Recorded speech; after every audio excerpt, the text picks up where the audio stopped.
Hola lectores, bienvenidos a mi Odisea Literaria, yo soy Estíbaliz y hoy vengo con un vídeo más en la sección de mis traducciones. En concreto voy a hablar de Una promesa audaz y mortal de Brigitte Kemmerer. Por si acabáis de llegar al canal y no conocéis la dinámica de estos vídeos, os explico que soy traductora literaria y cada vez que se publica una traducción mía hago un pequeño vídeo contándoos curiosidades de qué va la historia, etcétera, y además os pregunto por Instagram si tenéis cualquier duda, pregunta o curiosidad que queráis saber sobre el libro, y si me lo hacéis a través de Instagram en los días previos a que yo grabe el vídeo de esta sección, entonces la incluyo en el vídeo, así que podéis ir a seguirme en Instagram si os apetece poder participar en este tipo de vídeos. Tenéis abajo el enlace a mi perfil de Instagram. Pero como os decía, hoy voy a hablar de Una promesa audaz y mortal, que es la tercera y última parte en la trilogía que empezó con Una maldición oscura y solitaria. La autora es Brigitte Kemmerer. Creo que la trilogía en inglés se titula Curse Breakers, es decir, como los que rompen maldiciones, pero no estoy del todo segura de que en español se haya traducido el nombre de la trilogía. Creo que simplemente se conoce como la trilogía de Una maldición oscura y solitaria. Os voy a hablar un poquito de la historia. Evidentemente todo el vídeo va a ser sin spoilers. Solo os voy a hablar de la sinopsis del primer libro, Una maldición oscura y solitaria, que de hecho es un retelling de La Bella y la Bestia. En ese primer libro de la trilogía nos encontramos con Harper, que va a ser nuestra protagonista femenina. Además es una chica con parálisis cerebral, lo que la convierte en una protagonista bastante inusual. El caso es que Harper es una joven de nuestro mundo y un buen día ve un intento de secuestro. Un hombre vestido de forma bastante medieval está intentando llevarse a la fuerza a una chica. Harper interviene y por cosas del destino al final es ella la que acaba secuestrada. Este misterioso hombre la lleva a un mundo de fantasía mágico para que deshaga la maldición del príncipe Ren. Dicho príncipe sufre los efectos de la maldición que le lanzó una hechicera y se convierte en una bestia que arrasa con todos y con todo. Y como esto es un retelling de La Bella y la Bestia, evidentemente se supone que esa maldición solo podrá romperla el amor verdadero, y por eso está Harper allí, con la esperanza de que sea el amor verdadero del príncipe Ren y puedan deshacer la maldición.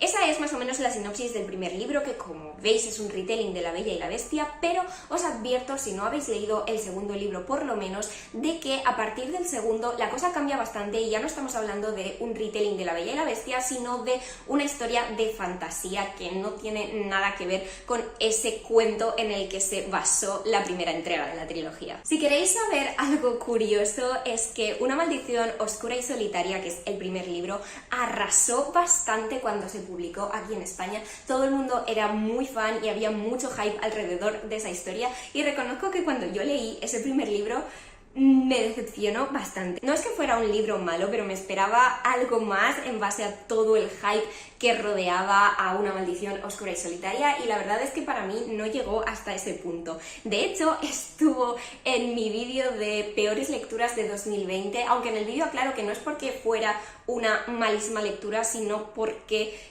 era uno de los libros que me había decepcionado, y la verdad es que no tuve tantas malas lecturas rotundas en 2020 como para completar la lista de 10. Así que Una maldición oscura y solitaria entró en ese vídeo simplemente porque me había decepcionado, y porque es verdad que durante la mayor parte de ese primer libro yo la puntuación que tenía en mente eran 2 estrellas.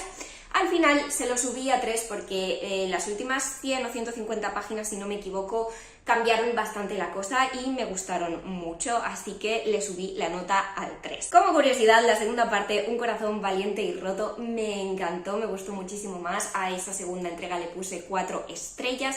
Creo que para mí lo principal fue que en el segundo los protagonistas principales son otros diferentes del primer libro. En el primer libro os he hablado de Harper y del príncipe Ren, y también hay un tercer personaje importante que es Grey, que es el capitán de la guardia del príncipe Ren. Pues bien, en el segundo libro los protagonistas indiscutibles, aunque evidentemente hay menciones a Harper y Ren, etc., los protagonistas son otros. No voy a entrar en detalles para no hacer spoilers a nadie, pero creo que ese cambio de personajes a mí me vino muy bien. Debo confesar que no soy nada fan del príncipe Ren. No me cayó bien en el primer libro y ha seguido sin caerme bien a lo largo de la trilogía.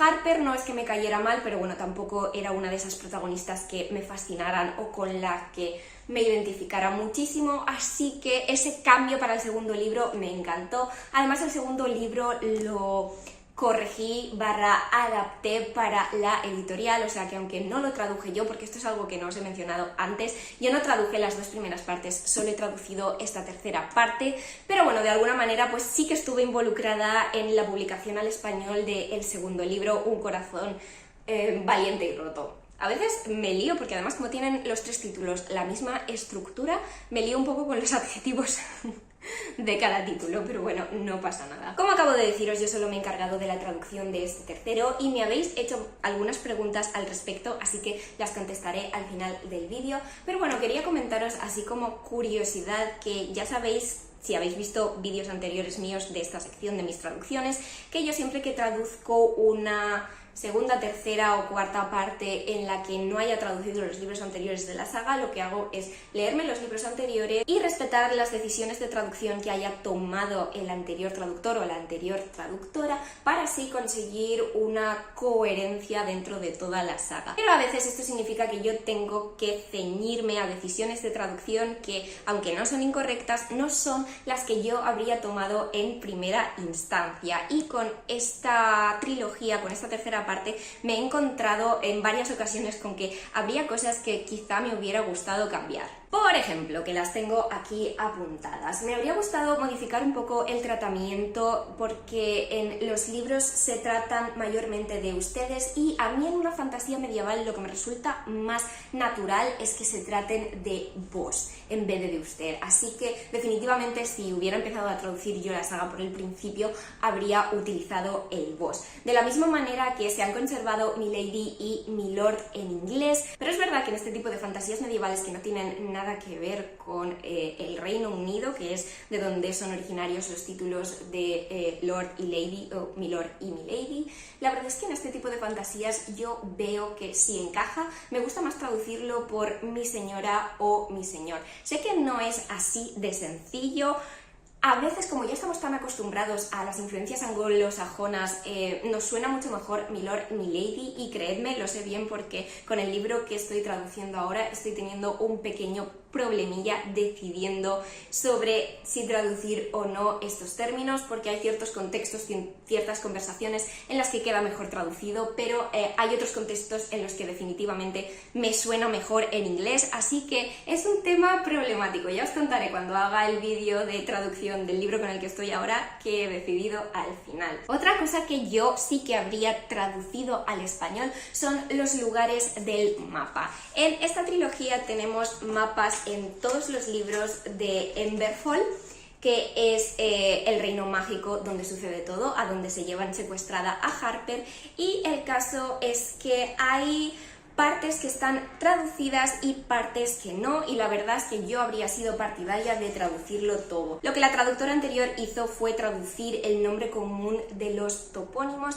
y dejó en inglés el nombre propio. Es decir, por ejemplo, tenemos las planicies Black Rock. Yo habría sido más partidaria de traducirlo todo y dejar las planicies de la Roca Negra, por ejemplo, así era un poco improvisado, porque sí que es verdad que hay otros topónimos que se traducen que me parece que queda quizá un poco incoherente tener la posada Crooked Boar y luego tener el río congelado traducido.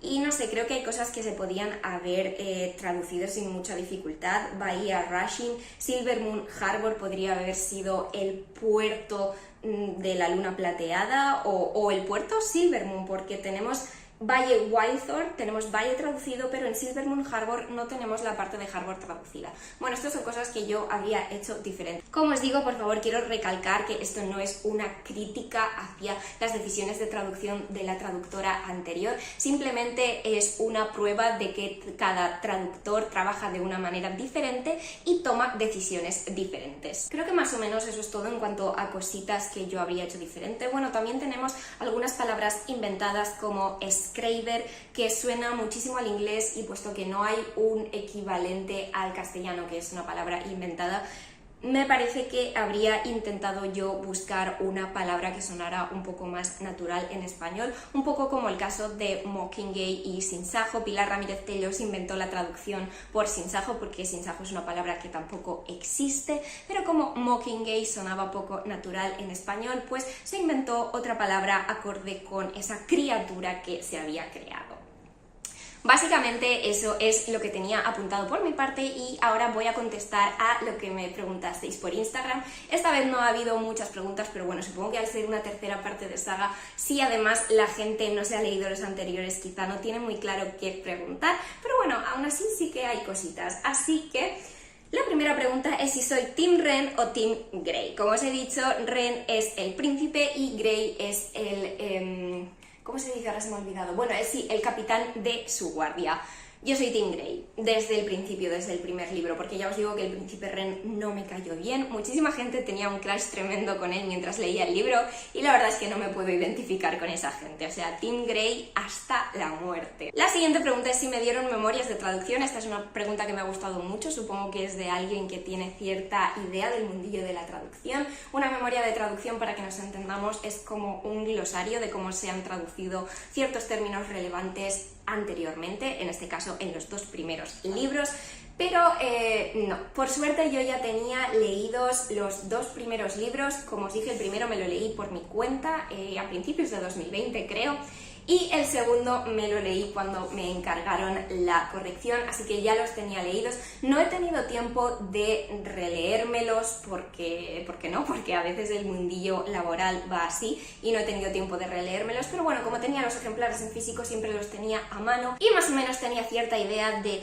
en qué partes del libro, en qué capítulos podían aparecer ciertos términos para asegurarme de cómo los había traducido la traductora anterior, aunque de todas maneras hubo una vez que había una palabra que no encontraba, un término que no encontraba y recurrí a Instagram, a la gente que ya se había leído el libro, pregunté por historias si alguien se acordaba de cómo se había traducido eso y efectivamente la gente me ayudó y me encontraron la página en la que salía traducido, así que de verdad que me habéis ayudado un montonazo. Muchísimas gracias a todas las personas que respondieron porque me salvasteis la vida. Pero como decía, que quizá me he ido un poco por las ramas, no tuve ninguna memoria de traducción, aunque me habría encantado, la verdad. También me preguntan si suelo leer el libro en inglés entero antes o si lo leo a la vez que empiezo a traducir, y debo decir que esto depende bastante de la situación. Con el primer libro que traduje, que por cierto lo traduje en 2018 pero sale el mes que viene, en mayo de 2022, por cosas que ya os explicaré en el vídeo de esa traducción. El caso es que con ese primer libro sí que me dio tiempo a leerlo entero antes de empezar a traducir, pero en general desde aquel momento no me ha dado tiempo a volver a repetirlo. Evidentemente la situación ideal para un traductor es que ya haya podido leerse la historia antes de empezar a traducirla, porque ya sabes qué cosas van a ser importantes, sabes qué términos se van a repetir y tienes que apuntarte bien cómo los has traducido la primera vez, etc. Pero por cómo funciona el mercado hoy en día hay que ir un poquito más rápido y no sale a cuenta perder siempre el tiempo que lleva leerse el libro en inglés. Normalmente lo que procuro hacer es que si empiezo a traducir por el capítulo 1, evidentemente, llevar leídos hasta el 3 o el 4 y siempre procuro ir con 2 o 3 capítulos leídos de avanzadilla, digamos, para saber por dónde va a ir la historia y porque así realmente es más fácil entender cómo traducir algunas cosas. Las 2 preguntas que quedan son bastante parecidas. Una es si es difícil traducir el tercero de una trilogía sin haber traducido los anteriores. Evidentemente es más difícil. ¿Por qué? Porque yo cuando he empezado a traducir algunas sagas no sé seguro si voy a traducir los siguientes, pero por si acaso yo me voy haciendo un glosario de los términos relevantes, especialmente si se trata de fantasía, que es lo que más traduzco, porque ahí siempre hay cosas inventadas o cosas muy particulares cuya traducción no es una única, sino que la tienes que trabajar y tienes que decidir cómo lo traduces, así que yo esas cosas me las voy apuntando en las ocasiones en las que he traducido una primera parte. Sin embargo, esta es la 4ª vez que traduzco un libro de una saga sin haber traducido los anteriores y bueno, más o menos ya estoy acostumbrada a tener a mano los libros anteriores para ir buscando, pero evidentemente siempre es más difícil si no has traducido los anteriores, por lo que ya he dicho, porque a lo mejor no tienes cosas tan claras, porque a lo mejor te tienes que adherir a las decisiones de traducción de otra persona, etc. Y la última pregunta es parecida pero no exactamente igual y dice: ¿cuál es el libro más difícil de una trilogía a la hora de traducirlo? Y creo que esta pregunta es que depende. Si has traducido tú toda la trilogía, creo que el libro más fácil probablemente sea el último, porque ya tienes los glosarios hechos, porque ya sabes por dónde va la historia, porque ya conoces a los personajes, el tono que tiene la obra, el estilo del autor o de la autora, etc. Entonces, si te encargas de toda la trilogía, yo creo que es más fácil el último, porque ya lo vas a tener más por la mano. Me acabo de dar cuenta de que estaba respondiendo mal a la pregunta. La pregunta era cuál era el libro más difícil de traducir de una trilogía, y yo he respondido cuál es el más fácil de traducir. Vale, el más difícil de traducir yo creo que tiene que ser el primero en condiciones normales, porque te encuentras con un mundo nuevo, tienes que empezar a acostumbrarte pues eso, al estilo del autor o autora, tienes que ir traduciendo los conceptos o lugares inventados e ir apuntándolos, es decir, eso quizá rompe también un poquito el ritmo de traducción, el hecho de pensar, esto probablemente me lo tengo que apuntar porque quizás salga luego y necesito acordarme de cómo lo he traducido, etc. Por lo tanto, creo que normalmente el primer libro de una trilogía sería el más difícil, porque es el primer chapuzón en la piscina en la que todavía no conoces nada sobre la historia, por lo tanto tienes que estar mucho más atenta a ciertos detalles, y luego si tú te encargas del resto de la trilogía, creo que los dos siguientes son más fáciles, pero como en mi caso, si no te has encargado de los libros anteriores, el segundo o el tercero de una trilogía pueden ser perfectamente los más difíciles de traducir para ti. Por lo que ya he dicho, te tienes que adaptar a lo que ha hecho el traductor anterior, pero además de adaptarte tienes que encontrar y saber las decisiones que ha tomado el traductor anterior, por lo tanto te tienes que leer los libros anteriores con mentalidad de yo voy a traducir la siguiente parte, vamos a ver qué es relevante, etc. Y nada, hasta aquí el vídeo de hoy sobre Una promesa audaz y mortal. Como os he dicho, hoy había menos preguntas, pero si queréis hacerme alguna en comentarios, por favor, no dudéis porque os contestaré encantada. Y nada, espero que os haya gustado mucho el vídeo, espero que leáis el libro y que os guste, espero haber hecho un buen trabajo con la traducción. Si ya habéis empezado a leer la trilogía, me lo podéis dejar abajo en comentarios. Podéis comentarme si el primero os gustó más que a mí, si sois Team Ren o Team Grey, lo que queráis. Y ya sabéis que si os ha gustado el vídeo, si os gusta mi contenido, me es de muchísima ayuda que le deis un like, que os suscribáis al canal, que deis a la campanita y que lo compartáis con alguien a quien creáis que le pueda gustar. Y eso es todo por hoy, muchas gracias y hasta la próxima.